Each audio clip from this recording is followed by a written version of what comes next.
Day 20. Yesterday I slacked a bit, so today I gotta bring my A game. Are you ready? Welcome to my speaking experiment. This is day 20. The experiment is designed to help me articulate better my thoughts and become a better speaker. I am doing it by reading one question I haven't seen before and then answering that question on the go here while recording it live. So if you're watching it, thank you. And then if you have any feedback to what I could do better, please let me know. All right, 99 thought-provoking questions. I think they're in 5 categories. So let's go with category 3. Question, I want to say 17, but I said 17 before. Let's go with question 4. All right. So category 3 and then question 4. Do you think organized religion have a bigger or smaller place in society going forward? Again, question about religion. One of my favorite topics. So what do I think about organized religion? Let me start by saying I am by no means an adversary of religion. I know it's very popular nowadays to be an atheist, to say that religion is bad, that everything that is wrong about this world is due to religion, that Muslims are terrorists. They are not. And what I mean by that is that Catholics, I think historically, have terrorized more people than Muslims. And it's not religion that makes people terrorists, it's the fanatism and the lack of education that causes fanatism and terrorism, not the religion. Religion is just a stand-in, is just an excuse for that. So I am a big proponent of religion, and but I haven't been always. I used to think religion is bad. I used to think that religion is brainwashing people, that is just propaganda to the maximum level of something that is just purely illogical and stupid, and now I no longer think that, having learned about religions and having explored some religions in the world. So I don't think that, because I think without religion, people are very lost. And I think without religion, life can be a living hell. I think that this world is so complicated and our minds are so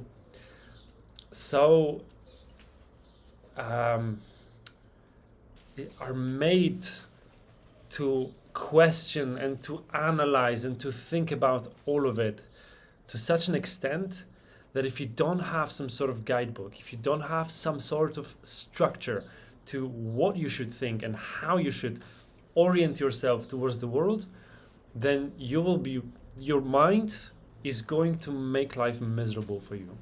And I think the answer here is religion. Actually, I think the answer here is philosophy, which religion is just part of. So I think the official difference between religion and philosophy is that religion, in religious beliefs, there is a divine, or there's a higher being, and there's an afterlife, and that in a philosophy there could be, but doesn't necessarily is a higher being, and doesn't necessarily is an afterlife. So I think what religion is to philosophy is what rectangles are to what squares are to rectangles. So religion is just like a part of philosophy, and this so what I'm saying is, religion is a ready-to-go recipe for thinking about the world, for positioning yourself towards the world, and same as philosophy.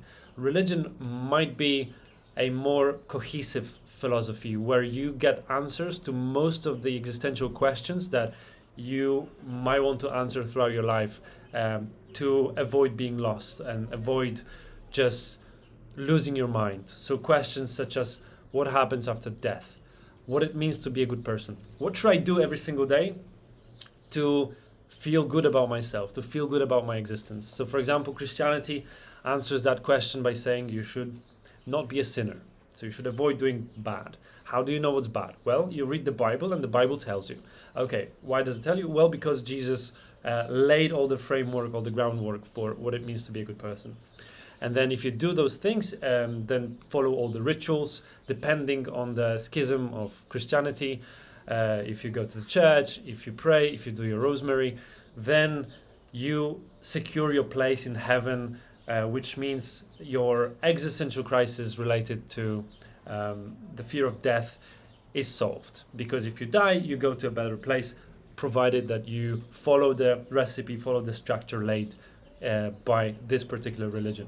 And Islam is very similar. Islam is like a cousin or like a younger brother of Christianity, which is a cousin or a younger brother of Judaism. Then you have other Eastern religions such as Buddhism, which technically is not a religion. Buddhism actually is a philosophy. Buddha was not a god. Buddha was just a guy named Siddhartha Gautama.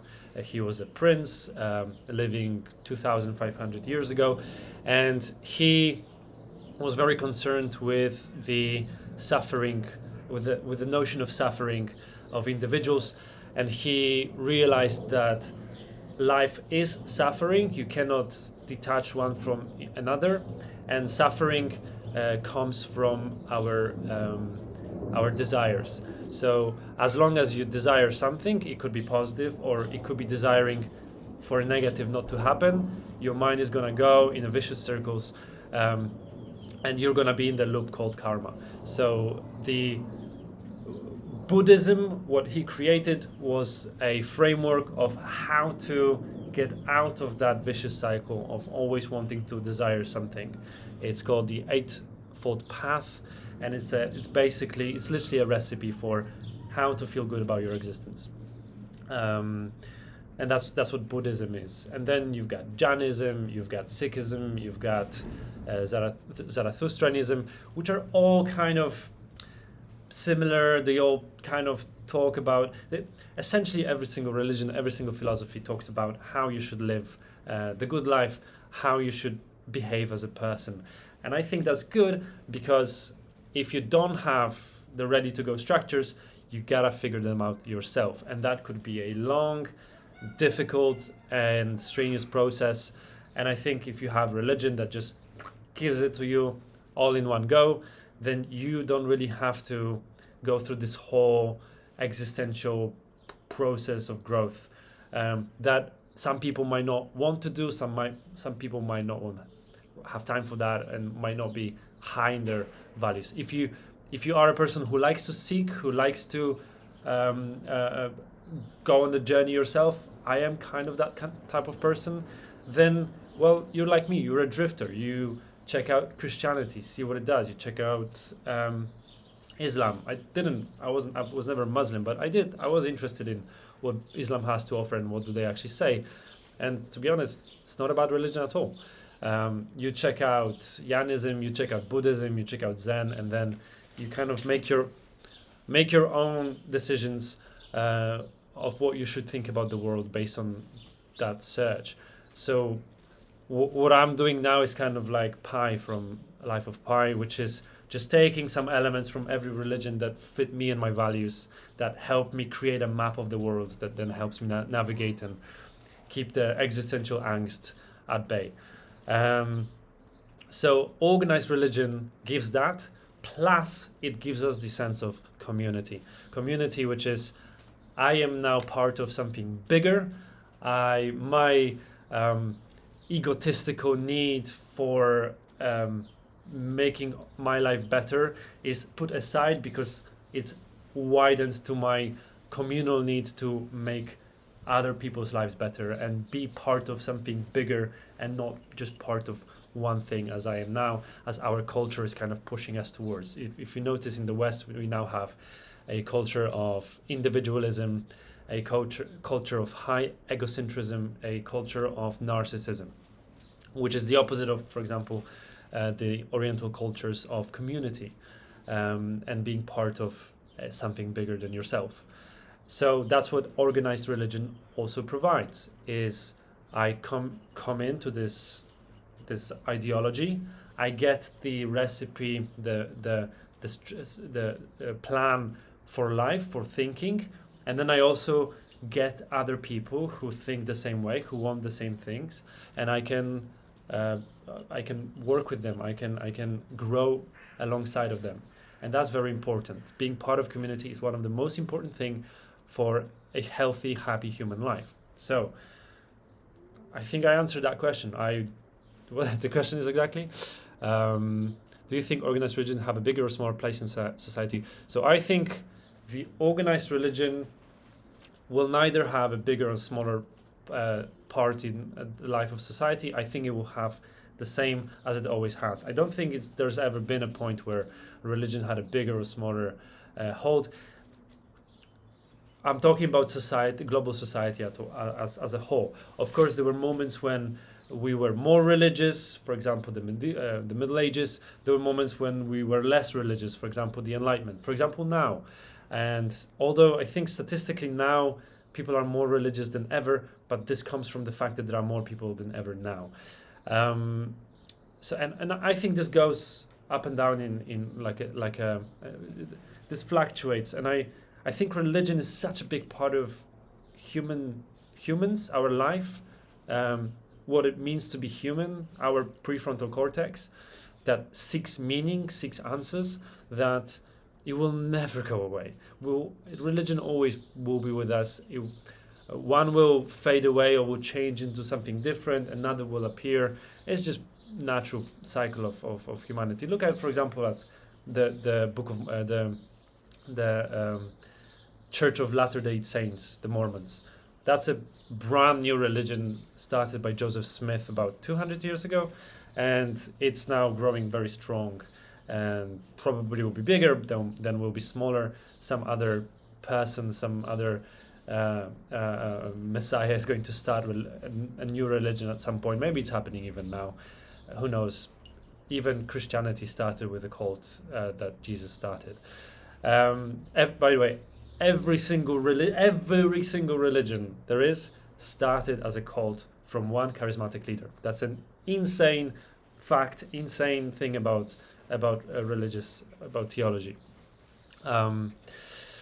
So my answer is, it will not have a bigger part, it will not have a smaller part, it will just have a normal part as it always had, and it will never go away, and we don't want it to go away because it actually makes our life better. And if you feel existential crisis, go find yourself a religion, or find yourself a philosophical ideology that you can subscribe to, such as Stoicism, existentialism, even nihilism if you like it. It could be communism.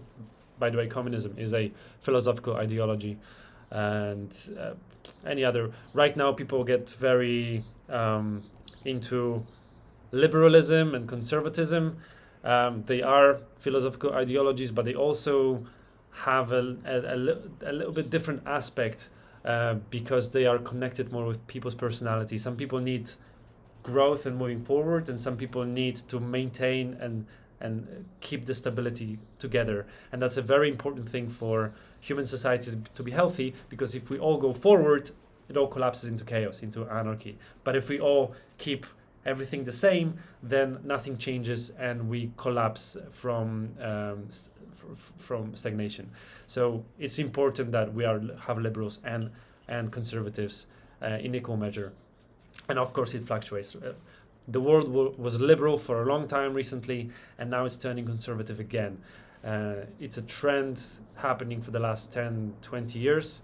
And it's going to bring some world conflicts. It's going to bring some changes, but it's good. We want that. That's a healthy life of society. That's my answer for today. Thank you for watching. See you guys.